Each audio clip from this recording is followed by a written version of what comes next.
नमस्कार दोस्तों, संस्कृत विथ उमाशंकर के यूट्यूब चैनल पर आप लोगों का बहुत बहुत स्वागत है। कठोपनिषद एलटी के सिलेबस में कठोपनिषद रखा गया है और प्रथम अध्याय का प्रथम बल्ली हमारे सिलेबस में है एलटी के अंतर्गत। तो इसके कुछ प्रश्नों को हम लोग हल करेंगे और देखते हैं किस प्रकार के प्रश्न सम्मिलित किए गए हैं। ये कुछ प्रश्नों की श्रृंखला है। 68 प्रश्न महत्वपूर्ण प्रश्न हैं। इन्हें आप लोग हल कीजिए और देखिए कि आपके कितने सही हो रहे हैं। फिर कमेंट बॉक्स में बताइए कि आपके कितने नंबर सही हो रहे हैं। ये बहुत ही महत्वपूर्ण है क्योंकि कठोपनिषद सिलेबस में होने के नाते इसमें से 2 से 3 प्रश्न अवश्य पूछ ले जाएंगे। तो चलिए हम लोग देख लेते हैं कठोपनिषद के प्रश्नों को। हम लोग का पहला प्रश्न है कठोपनिषद का, उपनिषद शब्द का अर्थ। कठोपनिषद का पहला प्रश्न, उपनिषद शब्द का अर्थ क्या होता है? तो ए महाविद्या, बी आत्मविद्या, सी संवर्ग विद्या, डी अग्नि विद्या। तो जैसा कि ट्रिक लगा है, इसमें उपनिषद शब्द का अर्थ आत्मविद्या होता है। प्रश्न नंबर 2 है, ज्ञान कांड इनका विषय है। ज्ञान कांड किनका विषय है? Option A Shukla Yajurveda, B Pratishakhya, C Upanishad, D Brahmana ग्रंथ। तो सही उत्तर हो जाएगा सी, क्योंकि फर्स्ट ट्रिक लगा है। ये बहुत ही इंपॉर्टेंट है, इसलिए हम लोग पहले इसको ट्रिक कर दिया था। आत्मविद्या उपनिषद शब्द का अर्थ आत्मविद्या और ज्ञान कांड उपनिषद का ही विषय है। आगे देख लेते हैं। तो उससे मिलान करना है, सुमेलित करना है। प्रश्न नंबर 3 है, क प्राचीन गद्योपनिषद, ख प्राचीन पद्योपनिषद, ग उत्तरकालिक गद्योपनिषद, घ अथर्वणोपनिषद। तो मिला के देखिए। प्रश्न नंबर क का हो जाएगा 2 वेदारण्यक उपनिषद, ख प्राचीन पद्योपनिषद का हो जाएगा कठोपनिषद, ग उत्तरकालिक गद्योपनिषद का हो जाएगा प्रश्न नंबर 3, यानी ग तीसरे का ग हो जाएगा प्रश्नोपनिषद, और चौथा है अथर्वणोपनिषद यानी घ का 3। तो देखिए हमारे से उत्तर हो जाएगा डी। इसमें पहले से ट्रिक किया गया है, तो और ये बहुत ही इंपॉर्टेंट है। आप लोग इसको लिख लीजिए, क्योंकि इसमें से 1 नंबर आता है। जो ये मिलान है, इसमें से आपको 1 नंबर आएंगे, आप इसे लिख लीजिएगा। आगे देख लेते हैं। प्रश्न नंबर 4 है, उपनिषदों का प्रथम भाषांतर फारसी भाषा में कब हुआ? उपनिषदों का प्रथम भाषांतर फारसी भाषा में कब हुआ? तो ए ऑप्शन 15वीं सदी में, बी 16वीं सदी में, सी 17वीं सदी में, डी 18वीं सदी में। तो प्रश्न नंबर 4 का उत्तर सही हो जाएगा सी। ये हमारा 17वीं सदी में फारसी भाषा में रूपांतर हुआ था। तो प्रश्न नंबर 4 का सी हो जाएगा। प्रश्न 5 है, जिसके द्वारा ब्रह्म की समीपता निश्चित रूप से प्राप्त हो उसे कहते हैं। ब्रह्म की समीपता निश्चित रूप से प्राप्त हो उसे कहते हैं ए वेद, बी ब्राह्मण, सी उपनिषद, डी आरण्यक। तो प्रश्न 5 का हो जाएगा सी उपनिषद। उपनिषद के द्वारा ही ब्रह्म की समीपता मानी जाती है। अगला प्रश्न है, भगवान आद्य शंकराचार्य कियतीनाम उपनिषदाम भाष्यम कृतवान। यानी भगवान आदि शंकराचार्य कितने उपनिषदों को मानते हैं या इन्होंने रचित किया है? तो ए हो जाएगा 7, बी हो जाएगा 10, सी हो जाएगा 13, डी हो जाएगा 15। तो इन्होंने 10 का वर्णन किया है। 10 उपनिषद माने जाते हैं। जैसे जब आप इसको पढ़ेंगे तो 10 उपनिषदों की संख्या हो जाएगी। ईषद है, केन है, कंठ है, प्रश्नोपनिषद है, मुंडकोपनिषद है, मांडूकोपनिषद है, तैत्तिरीयोपनिषद है, ऐतरेयोपनिषद है, छांदोग्योपनिषद और बृहदारण्यक उपनिषद। इन 10 को ये आद्य जगद्गुरु शंकराचार्य के माध्यम से जाना जाता है। इन्होंने इनका वर्णन किया है। आगे देख लेते हैं। प्रश्न नंबर 7, उपनिषद शब्दे क धातु अस्ति। उपनिषद में कौन सी धातु है? ए सद, बी गम, सी पट, डी पा। तो प्रश्न नंबर 7 का सही उत्तर हो जाएगा ए। प्रश्न नंबर 8 है, वेदानाम अंतिम भागम डैश इति उच्यते। तो ए धर्म, बी उपनिषद, सी उत्तम, डी ब्राह्मण। तो प्रश्न नंबर 8 का सही उत्तर हो जाएगा उपनिषद। आप इसमें उपनिषद भर देंगे। बी हो जाएगा।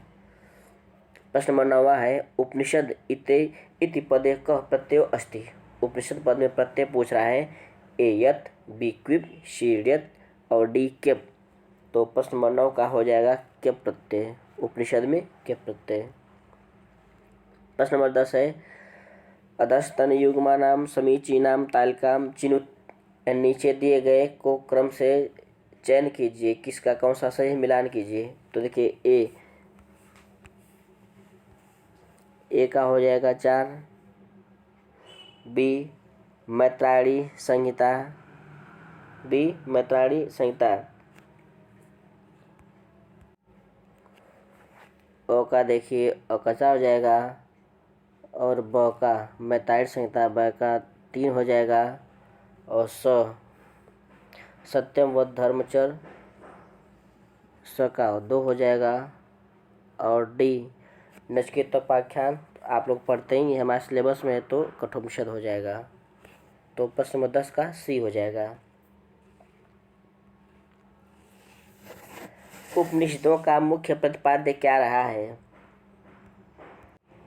उपनिषदों का मुख्य प्रतिपाद्य क्या रहा है।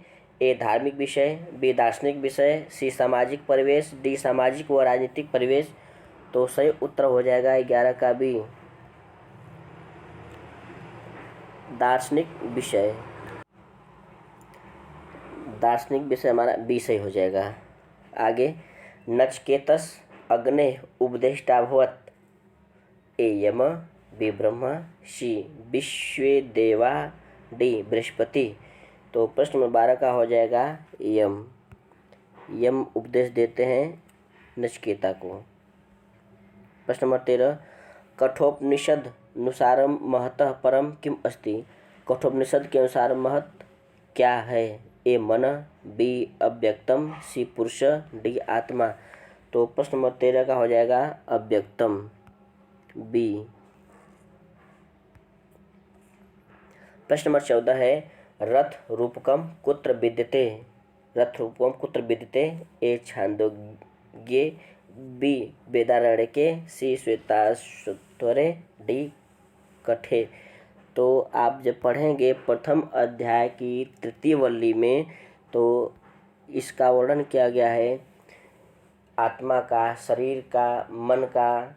मन क्या है, बुद्धि क्या है, आत्मा क्या है, मन को कौन रोकता है, लगाम लगाता है, आत्मा रथी है, परमात्मा। इस इनका वर्णन पढ़ेंगे तो आएगा तृतीय वल्ली में। तो हमारा ऑप्शन ये डी सही हो जाएगा।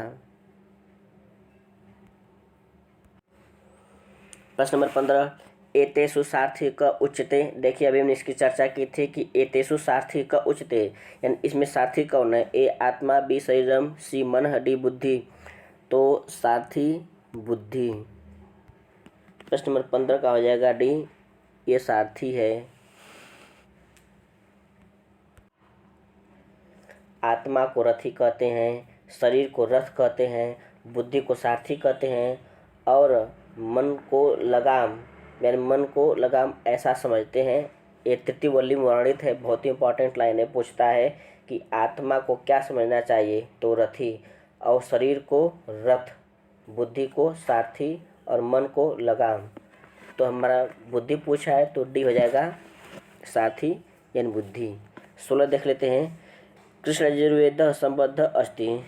कृष्ण यजुर्वेद संबंधित है या संबंध है। तो प्रश्न नंबर संबंध है 16 का हमारा हो जाएगा बी कठोपनिषद। अगला है कठोपनिषद किस वेद से संबंधित है। ए ऋग्वेदेन, बी कृष्ण यजुर्वेदेन, सी शुक्ल यजुर्वेदेन और डी अथर्ववेदेन। तो प्रश्न नंबर हमारा हो जाएगा 17 का बी क से कठ और क से कृष्ण यजुर्वेद बी हो जाएगा। कठोपनिषद नचकेता द्वितीय वर रूपेण किम लब्धवान। नचकेता दूसरे वर के रूप में क्या मांगता है, क्या प्राप्त करता है। ए पितु प्रसन्नताम, बी अग्निविद्याम, सी जीवन कौशलम, डी आत्मविद्याम। तो प्रश्न नंबर हमारा 18 का हो जाएगा बी, यह दूसरे वर के रूप में अग्नि को मांगता है, बी हो जाएगा। नचकेता और यम के बीच सुप्रसिद्ध संवाद किस उपनिषद में उल्लिखित है। तो कठोपनिषद में इनका वर्णन मिलता है। यम नचिकेता का संवाद जो सिलेबस में हमारे है प्रश्न नंबर 19 ELT के, तो हमारा कठोपनिषद ए सही हो जाएगा। प्रश्न नंबर 20 देख लेते हैं। आध्यात्मिक ज्ञान के विषय में नचिकेता और यम के संवाद किस उपनिषद में प्राप्त होता है? तो यम नचिकेता का संवाद यह कठोपनिषद में होता है, तो डी सही हो जाएगा, क्योंकि छांदोग्योपनिषद नहीं होता है, क्षमा कीजिएगा, हमारा सी होगा, कठोपनिषद होगा।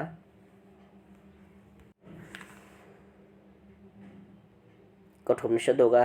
ये केनोपनिषद, छांदोग्योपनिषद ये नहीं होंगे, क्योंकि यम का नचिकेता का संवाद कठोपनिषद के प्रथम अध्याय के प्रथम वल्ली में भी है और आगे भी प्रश्न पूछने का सिलसिला जारी रहता है। कठोपनिषद में नचिकेता के पिता ने कौन सा यज्ञ किया था? ए अश्वमेध, बी दशाश्वमेध, सी सर्वजित विश्वजीत, डी पितृमेध। तो आप लोग जानते हैं कि प्रश्न नंबर 21 का कि विश्वजीत यज्ञ किए थे, जिसे सर्वजित भी कहते हैं, तो सी हो जाएगा। कठोपनिषद में कितने अध्याय हैं? तो 2 अध्याय हैं। प्रथम अध्याय द्वितीय अध्याय तुम्हारा 22 का हो जाएगा ए। तो देखिए अध्याय 2, इसमें देखिए प्रथम अध्याय में 3 वल्लियाँ, फिर द्वितीय अध्याय में 3 वल्लियाँ, देखिए इसके 1 2 3 और द्वितीय अध्याय में 1 2 3, यानी टोटल वल्लियों की संख्या 6 मानी जाती है और अध्याय 2 माने जाते हैं। कठोपनिषद के अनुसार आत्मा किस प्रकार से प्राप्तव्य है? ए श्रवण द्वारा, बी प्रवचन द्वारा, सी मेधा द्वारा, डी परमेश्वर के अनुग्रह द्वारा। तो प्रश्न नंबर 23 का सही उत्तर हो जाएगा डी।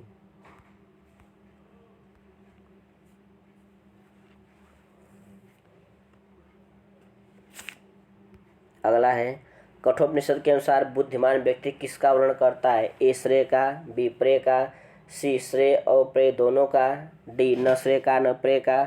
तो जो बुद्धिमान व्यक्ति रहता है वह विद्या मांगता है, विद्या चाहता है, तो श्रेय का अर्थ होता है विद्या और प्रेय का अर्थ होता है अविद्या। तो हमारा श्रेय ए 24 का ए हो जाएगा। 25 प्रश्न हमारा है, कठोपनिषद में श्रृंखला का अर्थ बताइए।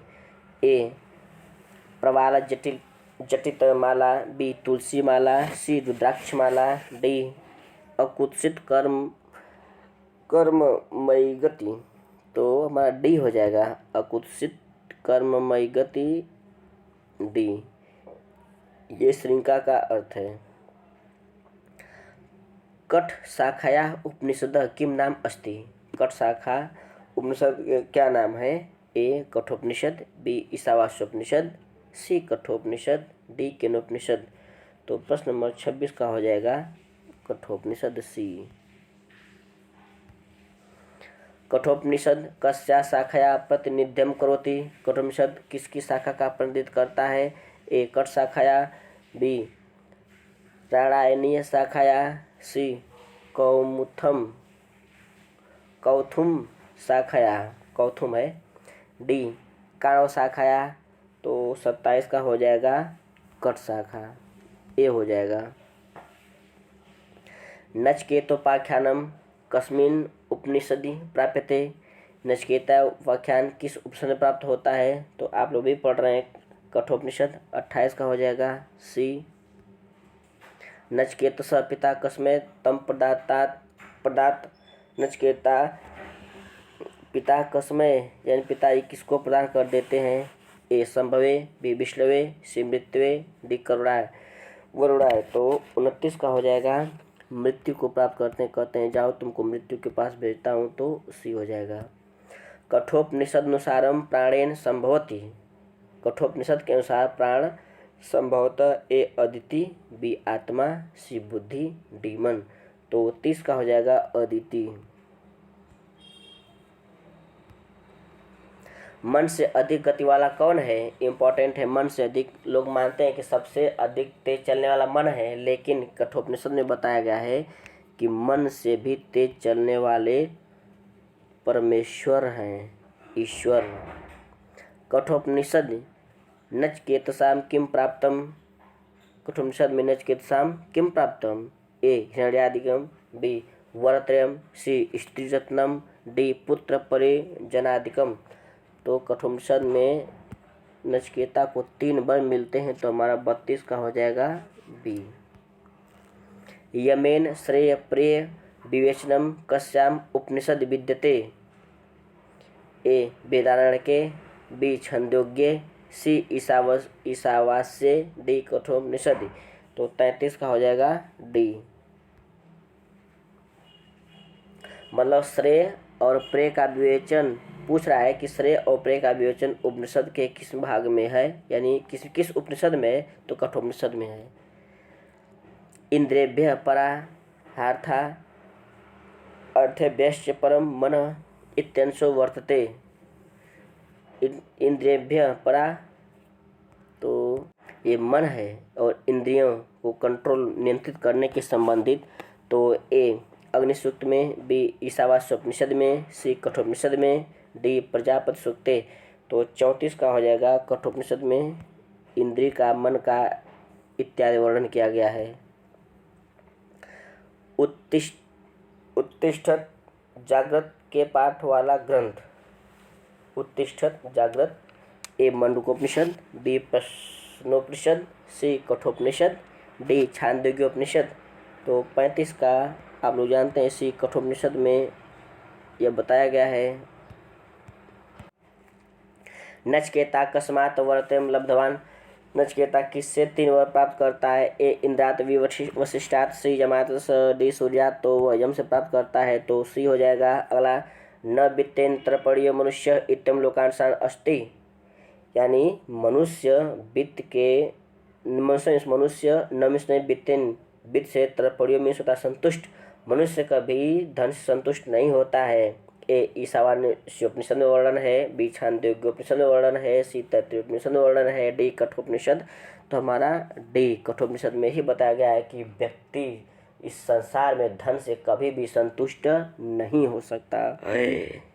अगला, वाजश्रवसः पुत्रस्य नाम अस्ति। वाजश्रवस के पुत्र का नाम, ए उपमन्यु, बी सत्यकाम, सी नचिकेता, डी जाबाल। तो 38 का हमारा हो जाएगा नचिकेता। आप लोग जानते हैं कि नचिकेता। जो यजमान निष्प्रयोजन गायों को दानादि में देते हैं, वे किस लोक को प्राप्त होते हैं? ए आनंदलोक, बी आनंदलोक, सी पाताल लोक, डी स्वर्गलोक। तो 39 आनंदलोक को प्राप्त होते हैं, हमारा उत्तर हो जाएगा बी। तम ह कुमारम संतम दक्षिणासु नियमानासु। इसमें कुमार कौन है? तो आप पढ़ेंगे कठोपनिषद, तो यह दूसरे ही मंत्र में यह बताया गया है कि जो नचिकेता रहता है वही कुमार है। तो हमारा 40 का हो जाएगा बड़े आराम से नचिकेता। कार्तिक नहीं है, चंद्रापीठ नहीं है यमराज। कार्तिक का वर्णन कुमार संभव में, चंद्रापीठ का वर्णन मिलता है कादम्बरी में, शुकनाशोपदेश में। यमराज का वर्णन मिलता है कठोपनिषद में। तम ह उवाच मृत्यवे त्वा ददाम इति मंत्र में तम पद से किसका बोध होता है? तम पद से, ए नचिकेता का, बी उद्दालक का, सी यमराज का, डी वास्त्रवा का। तो हमारा सही उत्तर हो जाएगा नचिकेता। ए में पद में कौन सी धातु है? ए या, बी यम, सी एति, डी इण। तो 42 का सही हो जाएगा इण धातु। वैश्वानर का पर्याय है, ए सामान्य जन, बी अग्नि, सी यमराज, डी यज्ञवेदी। तो वैश्वानर आप लोग जानते हो कि अग्नि के बारे में कहा गया है, तो बी सही हो जाएगा, वैश्वानर अग्नि। कठोपनिषद में किसकी महत्ता पर बल दिया गया है? ए अतिथि देवो भव, बी सत्यमेव जयते, सी परोपकार, डी विद्यादात विनियम। तो जानते हो कि जब नचिकेता यम के यहाँ गया था, तो 3 रात बिना खाए पिए व्यतीत कर दिया था। तो 3 वरमाने के लिए कहा गया था, तो देव के रूप में हुआ था, तो अतिथि देव भव वहीं से लिया गया है। तो हमारा कठोपनिषद में हो जाएगा, और इसका उत्तर ए, यानी कठोपनिषद में किसकी महत्ता पर बल दिया गया है, तो आप लोग बताएंगे अतिश देव भव। नचिकेता ने बिना खाए पिए कितने रात्रि तक, तो 3 रात्रि तक अभी पीछे वर्णन आ चुका है, तो उत्तर हमारा हो जाएगा इसका सी, 45 का सी। यमराज ने 3 रात्रियों के बदले कितने वर मांगने को कहा था, तो कहा आप कितना वर मांगना चाहते हैं मांग लीजिए। तो 47-46 में वो कहता है कि हमको 3 वर मांगने के लिए कहता है कि 3 रात्रियों के बदले आप 3 वर ले लीजिए।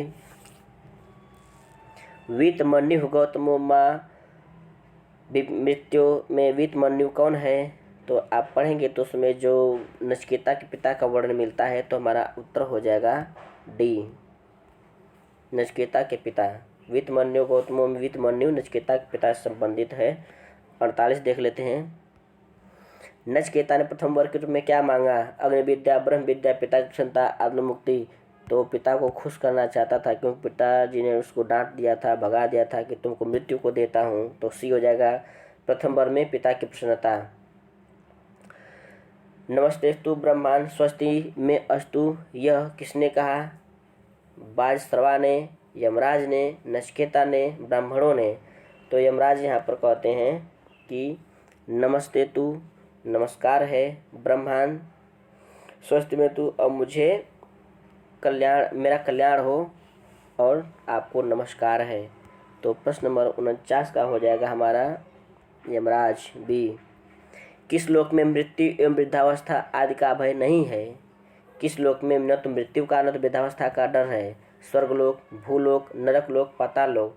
तो आप लोग जानते हैं कि सभी लोग स्वर्गलोक चाहते हैं कि हमको स्वर्ग मिल जाए, क्योंकि वहाँ परियां रहती हैं और किसी बात का डर भय नहीं रहता है, न वृद्धावस्था आती है, न कोई भी अवस्था हो, बस हमेशा लोग जवान रहते हैं, सुंदर सुंदर दिखते हैं। प्रश्न नंबर 51, व्रीड़े रूप है, ए प्रश्नेपदी, बी आत्मनेपदी, सी एवं बी दोनों, डी किसी का नहीं। तो व्रीड़े रूप है आत्मने का, जैसे आप पढ़ेंगे तो उसमें ए की मात्रा का प्रयोग देखते ही आप समझिए कि आत्मनि का रूप है। द्वितीय वर्ग के रूप में नचिकेता यमराज से क्या मांगता है, ए धन धान्य, बी शस्त्र विद्या, सी मोक्ष प्राप्ति, डी अग्नि विद्या। तो दूसरे वर्ग में अग्नि विद्या को मांगता है, तो हमारा सही उत्तर हो जाएगा डी। 53 है, इष्ट का क्या अर्थ है, ए अभिष्ट, बी मिट्टी, सी ईंट, डी वेदी। तो ईंट, इष्ट का अर्थ ईंट हो जाएगा। अगला देखते हैं, नचिकेता से अग्नि विद्या को सुनकर प्रसन्न होकर यमराज ने कितने वरदान दिए। तो जब प्रसन्न होते हैं अग्नि विद्या के बारे में, तब कहते हैं कि तुम एक बार और मांग लो। तो प्रश्न नंबर 54 में एक बार और देते हैं, तो हो जाता है हमारा प्रश्न नंबर बी, 54 का बी, एक और बार देने को कहते हैं जब अग्नि विद्या से प्रसन्न हो जाते हैं सुन करके नचिकेता से। तो यमराज द्वारा दी गई अग्नि विद्या किस नाम से जानी जाती है, चाहे प्रसिद्ध हो जाती है, ए नचिकेतस, बी वाजश्रवस, सी सर्वमेधस, डी सर्ववेदस। तो 55 का हो जाएगा नचिकेतस, अग्नि विद्या को नचिकेतस भी कहते हैं।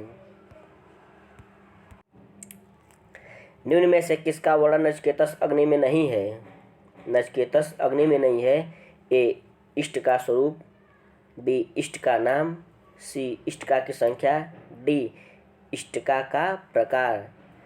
तो आप पढ़ेंगे तो उसमें इष्टका है, श्रृंखला है, श्राद्ध है, अनेक वर्णन मिलता है।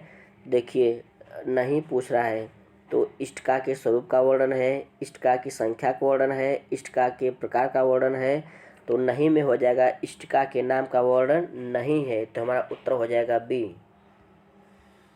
कठोपनिषद प्रथम अध्याय के प्रथम वल्ली में कितने मंत्र हैं, तो प्रथम अध्याय के प्रथम वल्ली में 29 मंत्र हैं।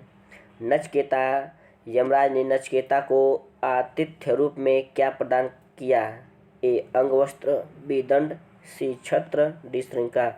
तो हो जाएगा हमारा डी, श्रृंखला प्रदान करते हैं। आगे, आत्मा की अमरता का वर्णन किस वर में है, आत्मा की अमरता, ए प्रथम, बी द्वितीय, सी तृतीय, डी चतुर्थ। तो 59 का हो जाएगा सी, क्योंकि नचिकेता तीसरे वर्ग के रूप में आत्मा की बात कहता है, तो तृतीय हो जाएगा हमारा ऑप्शन सी। तृतीय वर्ग में आत्मा की अमरता के बारे में जानना चाहता है, वही वरदान भी मांगता है। विचिकित्सा का अर्थ ए उपचार, बी विशेष उपचार, सी संशय, डी वैद्य। तो इसका वर्णन कई बार आया है श्लोकों में, संशय, क्योंकि देवताओं को भी आत्मा के बारे में संशय रहता है, तो फिर नचिकेता की क्या बात है, आम इंसान की क्या बात है। तो विचिकित्सा का अर्थ संशय। एतद् विद्याम अनुशिष्ट त्वया अहम वाराणामेश वर तृतीय में विद्याम की व्याकरणात्मक टिप्पणी बताइए।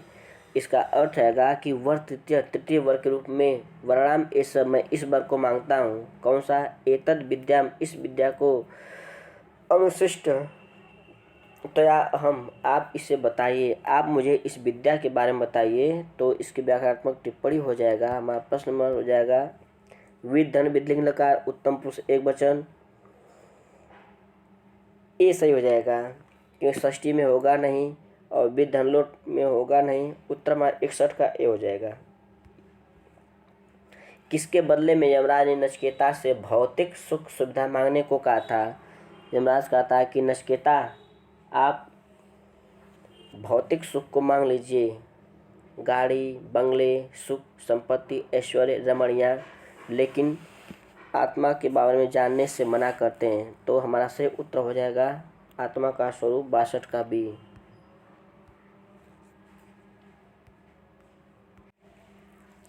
निम्न में से कौन सा कथन सत्य है? ए, यमराज तृतीय वरदान नहीं देते हैं। नचिकेता भौतिक प्रलोभनों से मान जाता है, गलत। नचिकेता अपने मांगे वर पर अडिग रहता है, सही है। नचिकेता बिना वर वापस लौट आता है, गलत। सी तीसरा हो जाएगा, क्योंकि नचिकेता अपने वर पर अडिग रहता है, कतई हमको आत्मा के बारे में ही बताइए। स्वयं च जीव शरदो यावत इच्छसी में जीव पद क्या है? एक क्रियापद, बी संज्ञा, सी जीवात्मा, डी जीव। तो जीव यह क्रियापद है, हमारा 64 का ए हो जाएगा। न वित्तेन तर्पणीयो मनुष्य का अर्थ, मनुष्य न वित्तेन तर्पणीयो, अभी पीछे हम बताए थे इसका कि मनुष्य न मिस नहीं, वित्तेन धन से, तर्पणीयो मिस होता है संतुष्ट, मनुष्य धन से कभी संतुष्ट नहीं होता है। तो हमारा 65 का हो जाएगा बी। अंततः किसका विश्लेषण है? ए यम का, बी कृतांत का, सी प्रेतभर्ता का, डी उपयुक्त सभी का। तो अंततः यह सभी का है, 65 का डी हो जाएगा, क्योंकि देखिए यम का भी हो जाएगा, यम अंत में से अंत करने वाला, कृतांत, प्रेतभर्ता, उपयुक्त सभी। कठोपनिषद के प्रथम अध्याय के प्रथम वल्ली में किसका विशद वर्णन नहीं है? ए वर का, बी द्वितीय वर का, सी यमराज द्वारा दिए गए तृतीय वर का, डी नचिकेतस अग्नि का। तो 67 का श्लोक हो जाएगा हमारा तृतीय वर का, यमराज द्वारा दिए गए तृतीय वर का विशुद्ध वर्णन नहीं है, क्योंकि आत्मा के बारे में बताने से बचना चाहते हैं यमराज। कठोपनिषद के प्रथम अध्याय के प्रथम वल्ली के अंतिम मंत्र का वक्ता कौन है? कठोपनिषद के प्रथम अध्याय के प्रथम वल्ली के अंतिम मंत्र का वक्ता कौन है? ए यमराज, बी नचिकेता, सी यमपत्नी, डी उद्दालक। तो नचिकेता ही कहता है, 68 का हो जाएगा बी। तो मित्रों ये रही हमारे 68 प्रश्नों की श्रृंखला जो कठोपनिषद से है, और ये इन प्रश्नों में से अवश्य परीक्षा में हो सकता है कि आ जाएं, क्योंकि आप इसे कंप्लीट रूप से पढ़ लीजिए, तैयार कर लीजिए, और अगले भाग में हम गीता के प्रश्नों को हल करेंगे। तो ELT के लिए बहुत ही उपयोगी प्रश्न ये रहे हैं, तो आप इसको देखिए, पढ़िए, लिखिए, और अभी जो नए हमारे मित्र हो तो चैनल को लाइक और सब्सक्राइब कर दीजिए। धन्यवाद।